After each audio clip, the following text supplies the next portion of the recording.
Hello everybody, my name is Guillermo and welcome back to my channel.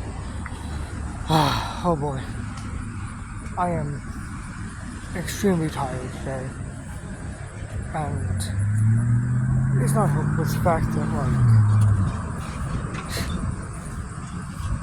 I am practically, I feel like I'm being bombarded by assignments at this point. This week was pretty shitty and unproductive for Elf Tribe stuff. Except for today. Because I finally got to work on fucking Elf Tribe again. Finally. So, let's go over this.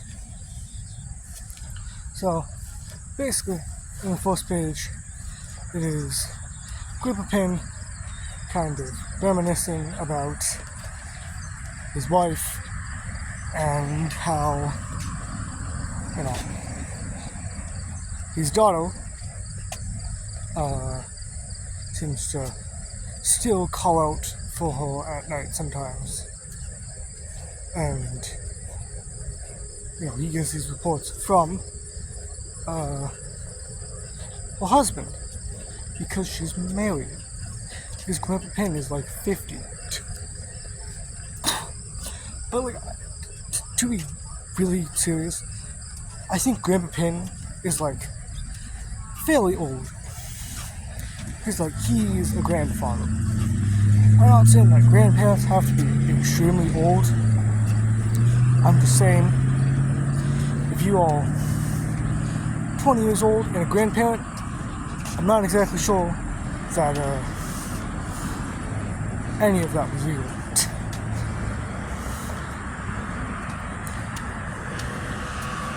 But anyway, to explain, basically,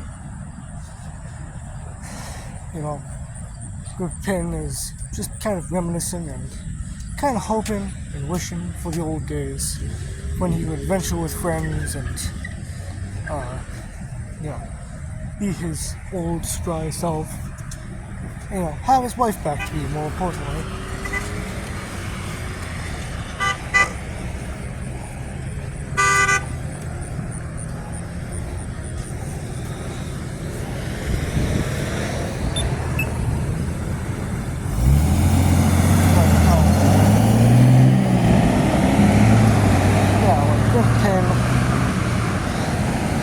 Reminiscing, filming his call inside, trying to get us the friend message to page 2. So, then we get an introduction to Colin. Colin is this fairly shy man. He is Grandpa Pin's son-in-law. Which is all funny. It's really fun. And Grandpa Pin kind of reminds Colin that Colin doesn't have to call him so. He can just refer to him as Pin. And Colin agrees. And eventually, after a bit, they head downstairs. And then we meet Grandpa Pin's daughter, who is named Vivian, but her nicknames are Vivi and Viv. And Viv looks very messy, to say the least. Her hair, bits and pieces of her hair sticking up.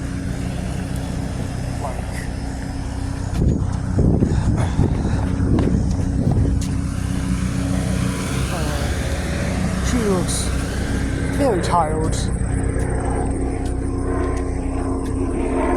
And honestly, she just looks like she hasn't gotten much sleep at all. And Grandpa Pin kind of calls her out on this. He's like, Vivi, what did you... You look so messy. What happened to you?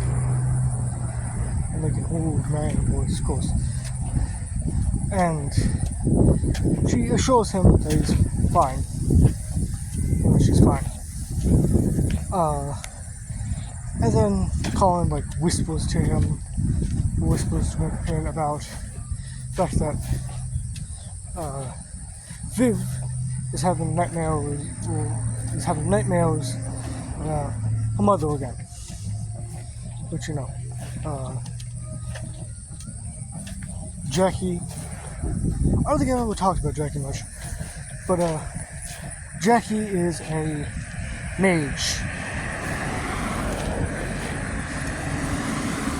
She's this mage with white hair.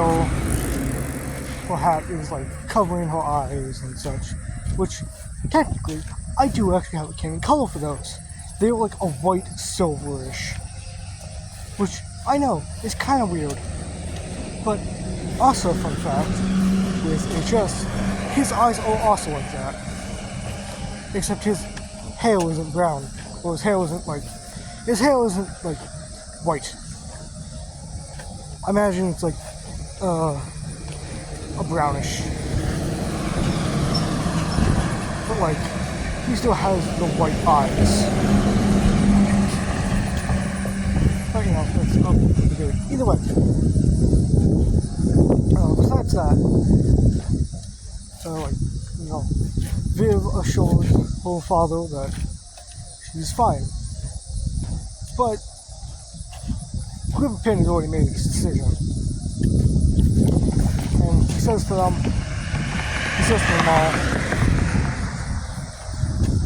all of you staying here.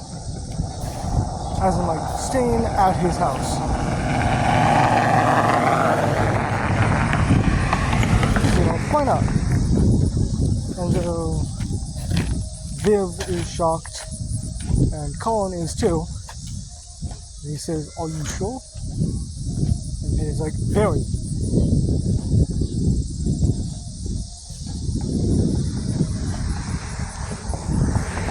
And Pin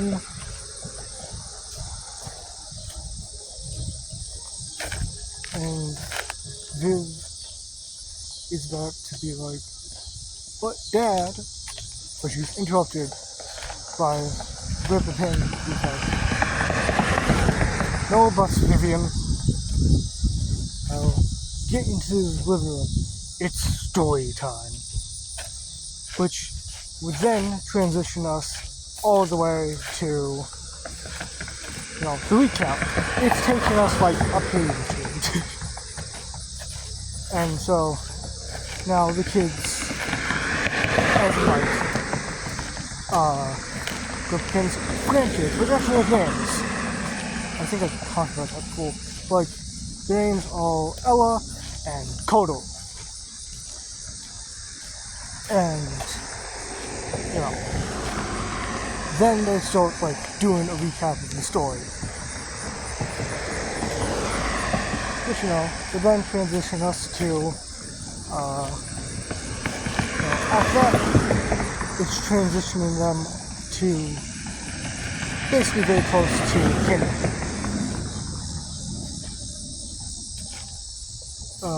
Because Zapoti, Frolic, Scar, Nomazai,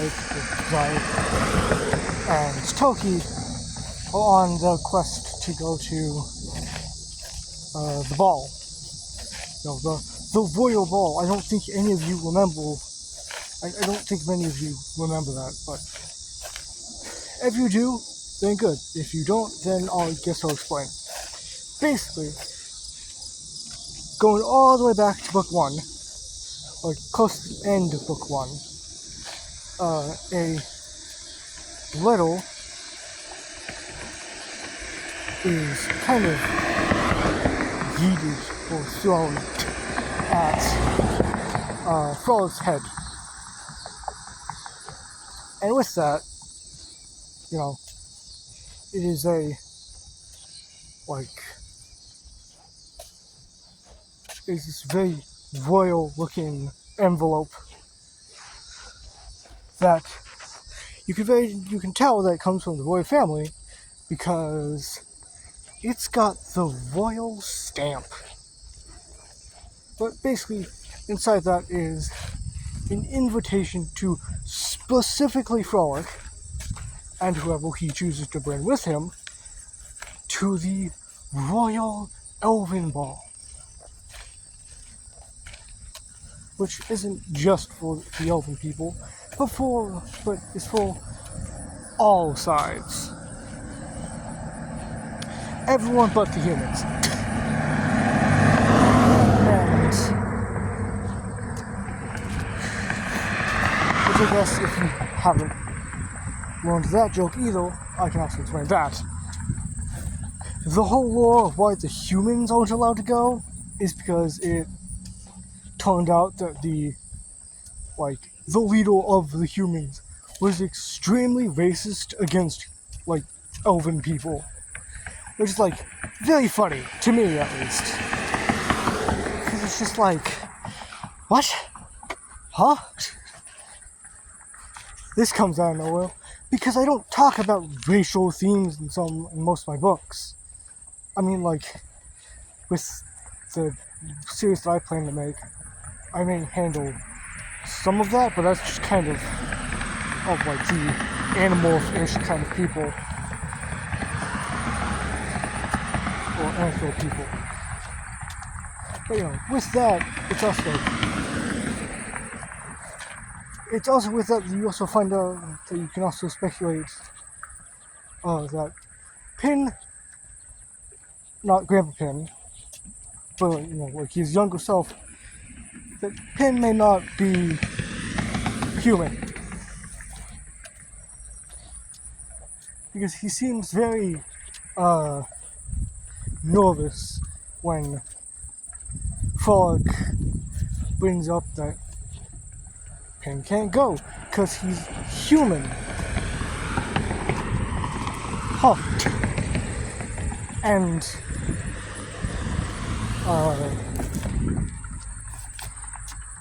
Pin's like, huh? Oh, yeah, human. And then he and his animal companion just run off. Yeah, that note. But yeah, there's an invitation to a royal ball that the team gets, and they go on their quest tour. And I don't think it was ever. I don't think I ever explained it in the book. I always don't think I can admit it, but the whole reason of why the royal family actually invited Frolic was not actually because it was from the royal family as in the king and queen, but the prince of sorts, Scar's cousin is what I think Toki is. But yeah, it's Toki wrote the invitation and had it carrier pigeoned. Technically, well, I don't know what onus is, but she's something. But with that, it's just I don't think I ever had Toki admit that he did it, that he wrote it, but if I did, then good, but I don't think I did. Which I may not even do that, because to be honest, I think it's pretty funny to make it seem like Pin, Frolic, a village boy, was invited to a royal event. Because like, here's the thing. Even the police shocked that Frolic of all people is like, being invited. Because let me also note that world travels fast in this world. Like, so, Frolic is a missing child. Like, he's missing. So, it's only more confusing with the fact that, like, an invitation was sent to him because somehow someone knew that he was out in the wild. That doesn't exactly seem that right. But that's the thing, because like, with that, like,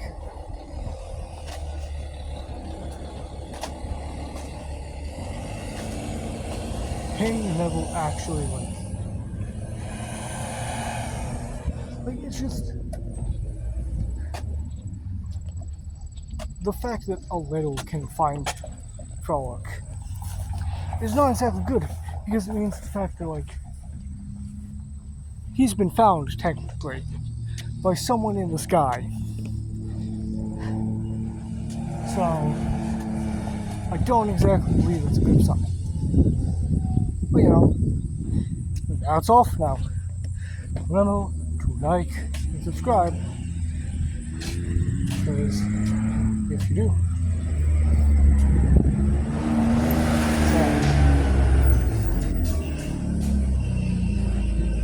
I will do more of this. Alright, goodbye.